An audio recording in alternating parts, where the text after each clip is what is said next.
Increase your playing field. Introducing S&P BSE 100, India's most broad-based derivatives traded index.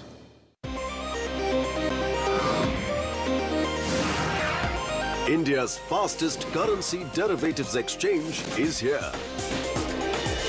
BSE CDX, powered by Bolt Plus.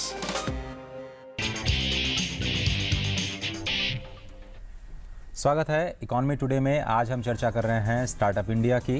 कहते हैं कि आवश्यकता ही आविष्कार की जननी है। एक ऐसा ही वाकया हुआ है गुजरात के सूरत में। जानकर आपको ज़रूर हैरानी होगी कि एक कार जो कि केवल पानी से चलाई जा सकती है और कार 1 लीटर में 75 किलोमीटर का सफ़र भी तय करती है। सूरत में पानी से चलने वाली इस कार बनाने वाले का जो सपना है वो भारत का एक बेहतरीन और सफल स्टार्टअप कंपनी शुरू करने का है और वो चाहते हैं कि सरकार भी उनकी मदद करे।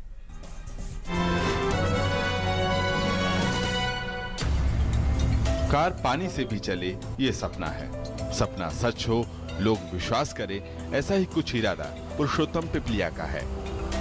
सूरत में रहने वाले पिपलिया का सपना था कि उनकी कार पानी से दौड़े और इस सपने को वो सच करने पर आमादा थे।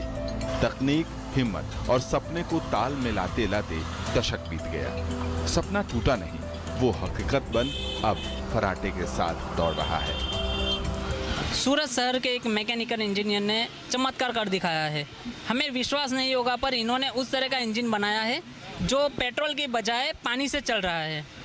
सूरत का जो मैकेनिकल इंजीनियर है उनका नाम पुरुषोत्तम भाई है। उन्होंने किस तरह 15 साल की कड़ी मेहनत के बाद इस इंजन को बनाया है, इनको किस तरह से वो इंजन काम करता है, हम बात करते हैं मैकेनिकल इंजीनियर पुरुषोत्तम भाई से। पेट्रोल की गाड़ी के लिए उसको पानी से सोचा पानी से कैसे चले, तो वो उसके हाइड्रोजन, पानी में तो हाइड्रोजन ऑक्सीजन होते हैं, हाइड्रोजन कन्वर्जन करने के लिए 10-15 साल उसमें मॉडिफिकेशन करने में लगा। आखिर मेहनत रंग लाई। पुरुषोत्तम की कार अब तक 50,000 किलोमीटर चल चुकी है। दरअसल पुरुषोत्तम ने पानी को हाइड्रोजन फ्यूल में तब्दील किया और 2 स्ट्रोक इंजन को 4 स्ट्रोक में बदला। पिस्टन और सिलेंडर को भी मॉडिफाई किया और अब ये नया आविष्कार तकनीकी तौर पर पेटेंट भी हो चुका है। इमिशन पॉइंट में बहुत बेस्ट इमिशन है, जो वो पूरा 100% इंडिया गवर्नमेंट हेल्प मिलेगा तो पेट्रोल डीजल गाड़ियाँ पानी से कन्वर्जन में हो जाएगा, तो इमिशन विश्व में फर्स्ट कंट्री आएगा इमिशन बेस्ट में। पुरुषोत्तम भाई का ये आविष्कार ईंधन की खपत कम कर सकता है, वहीं प्रदूषण से भी लोगों को बचा सकता है। दरअसल इसी तरह के सपने और आविष्कारों को नए पंख देने और इन्हें उड़ान देना ही स्टार्टअप इंडिया का मकसद है।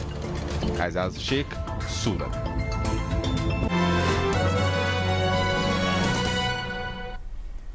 सर, आपने ये स्टोरी देखी और ये बहुत सारे लोग ऐसे होंगे जिनके पास केवल टेक्नोलॉजी है और उनके पास कुछ नहीं है और पूरी ज़िंदगी उन्होंने लगा दी केवल टेक्नोलॉजी पे काम करते हुए। ऐसे में उनको 2 तरफ से सपोर्ट मिल सकता है। कोई कंपनी उन्हें सपोर्ट करे, हायर करे और उनसे टेक्नोलॉजी का इस्तेमाल करे, दूसरा सरकार उन्हें सपोर्ट करे और वो खुद अपने आप में बड़े बन पाएँ। शायद स्टार्टअप का यही मकसद है। कैसे इनको इस इकोसिस्टम में सबसे ज़्यादा महत्वपूर्ण है जो उसकी बौद्धिक संपदा है, उसके बारे में सरकार ने प्रयास करके उसको प्रोटेक्ट करने का काम। क्योंकि कई दफ़ा ये देखा गया कि जो छोटे इनोवेशन इस तरह के जिस लेवल पे होते हैं, बिना कॉस्ट बड़ी लगाए हुए जो इनोवेशन होते हैं, वो कंपनी की 4 दीवारी में बंद नहीं होते हैं। वो किसी भी समय कोई बड़ी कंपनी उसको ले सकती है। तो सरकार ने इस बारे में अटल इनोवेशन मैकेनिज्म के साथ में दूसरा जो काम शुरू किया है वो पेटेंट्स के थ्रू आपको सहायता करने का है। उसमें 2 कदम उठाए गए हैं। पहला, जो फ़ी पेटेंट के ऊपर लगती है उसमें आपको रिबेट मिलेगा, 80% का रिबेट मिलेगा। और दूसरा जो है वो सरकार ने फ्लेक्सिबिलिटी रखी है कि क्या आपका एरिया उसका कवरेज होगा जो पेटेंट एप्लीकेशन है। तो जैसा आप जानते हैं कि देश को 5 भागों में बांटा गया है पेटेंट एप्लीकेशंस के लिए। आप एक जगह रजिस्टर करिए तो आप पूरे देश में रजिस्टर होते हैं, लेकिन टेक्नोलॉजी विश्व के दूसरे देशों के लिए भी महत्वपूर्ण है। तो सरकार ने अगर आपको बाहर अप्लाई करना है पेटेंट के लिए, उसमें भी आपको फी में रिबेट देने की पेशकश की। तो शायद आप इंडिया में बैठे बैठे यूएस का भी पेटेंट करा सकते हैं। बिल्कुल करा सकते हैं और ये व्यवस्था अब स्टार्टअप के माध्यम से सरकार ने सामने रखी है। तो उनका अगर ये पेटेंट क्वालिफाई होता है तो उसको जो फ़ी लगेगी उसमें तो सरकार ने रिबेट देने की पेशकश की ही है, लेकिन अगर वो पेटेंट बाहर भी अप्लाई करना चाहते हैं तो उसके अंदर एक नई शर्त लगाई गई हैं, 2 या 3 शर्तें हैं उसमें। अगर पेटेंट क्वालिफाई होता है तो सरकार ने उसमें आपको पैसा की असिस्टेंस देने की भी बात की है। All right. On that note, we'll also try to take some of the emails which we have received so far. Now, our next email, which says that it's about an investment. As to this viewer is not getting any investment as far as his new idea or startup is concerned. So let's take a look as to what his email is. He says that in my startup, an investor wants stake of 51%, else he is not ready to finance at the moment. Should I go ahead with this deal or wait for some time, because I am trying for investment for the past 2.5 years? So what should be the strategy of Imran? He writes to us on Gmail. So what should be his strategy? He's not able to get finance, and the financer who is ready to finance is basically financing more than he is wanting a stake of more than 51%.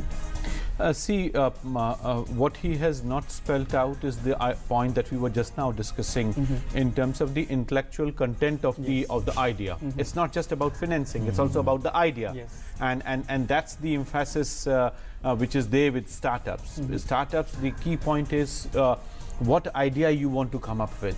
So with 51% of investment that his investor is insisting on, who would still own the idea, and that would decide the exit route for him, say in 3 years or 4 years. He should not lose intellectual property.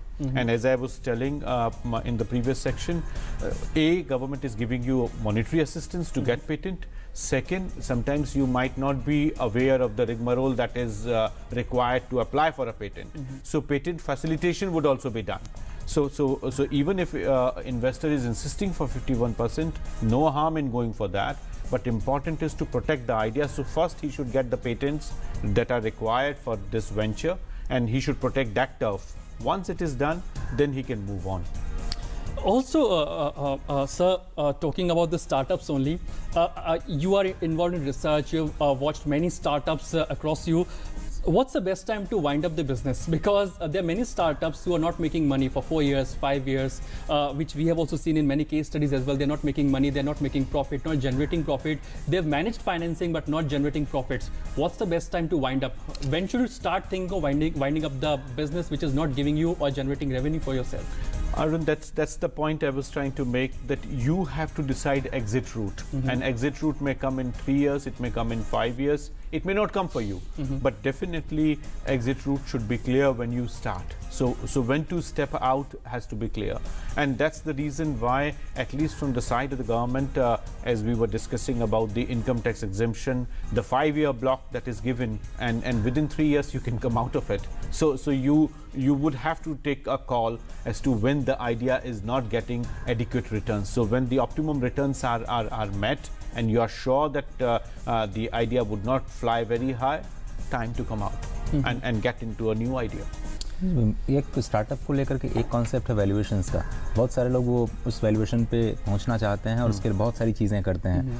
क्या करना चाहिए जिससे कि कम से कम attractive हो पाए valuation, जो investor चाहते हैं इन्वेस्ट कर पाएँ? शायद एक ऐसी नीति या ऐसी अप्रोच जो कि आपको पता है कि इससे पैसा जनरेट हो सकता है, इससे स्टार्टअप्स के जो कॉस्ट है वो हम मीट आउट कर सकते हैं. तो इसी के लिए इंक्यूबेशन सेंटर्स बनाए गए हैं.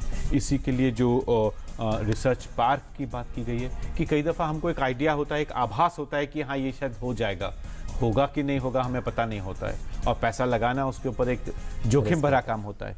तो उसके सपोर्ट करने के लिए सरकार ने इंक्यूबेशन सेंटर बनाया है, रिसर्च पार्क बनाया है. तो आपका आइडिया, जैसा कि हमने शुरू में कहा, कि वो एक साउंडिंग बोर्ड है आपके लिए, कि जो आप कह रहे हैं जिसका आपको अंदाज है. जैसे हमने देखा कि कार पानी पे चल रही है. अब अगर पानी पे चलाना कार इतना आसान होता तो शायद वर्षों से वो चल रही होती. लेकिन क्या ये पहले व्यक्ति हैं जिन्होंने पानी के बारे में प्रयास किया? तो इस चीज़ की टेक्नोलॉजी से जांच करना, उसकी वायबिलिटी की जांच करना, क्या हर तरह का इंजन पानी पे चल सकता है, क्या हर तरह के इंजन में फ़र्क ढंग का पानी चाहिए होगा, क्या आवश्यकता होगी, ये टेक्नोलॉजी सोफिस्टिकेशन का जो प्रोसेस है वो इंक्यूबेशन सेंटर आपको हेल्प करेगा या रिसर्च पार्क हेल्प करेगा. तो उनको अपना पार्टनर बना के एक साउंडिंग बोर्ड की तरह यूज़ करना, वो बता पाएगा कि इस जोखिम भरे काम में आप कैसे आगे बढ़ सकते हैं. और वही जैसा अरुण जी ने पहले पूछा था कि एंटरप्रेन्योर और स्टार्टअप में क्या फ़र्क है. एंटरप्रेन्योर का काम पूरा जोखिम भरा हुआ काम है. उस जोखिम से आपको प्रोटेक्ट करने के लिए ही सरकार ने स्टार्टअप का एक मैकेनिज्म खड़ा किया. बहुत बहुत शुक्रिया सर इस कार्यक्रम में शामिल होने के लिए और दर्शकों के सवाल लेने के लिए, अपनी राय रखने के लिए। तो फिलहाल इकोनॉमी टुडे के आज के अंक में सिर्फ इतना ही। कल इसी वक्त हम हाजिर होंगे बिजनेस मॉर्निंग में, लेकिन कल का विषय है प्रधानमंत्री सिंचाई योजना, और अगर आप उससे जुड़ा कोई सवाल करना चाहते हैं तो #इकोनॉमी टुडे का आपको इस्तेमाल करना होगा। @DD News लाइव पर आप सवाल कर सकते हैं। फिलहाल इस कार्यक्रम में सिर्फ इतना ही। दीजिए इजाज़त। नमस्कार।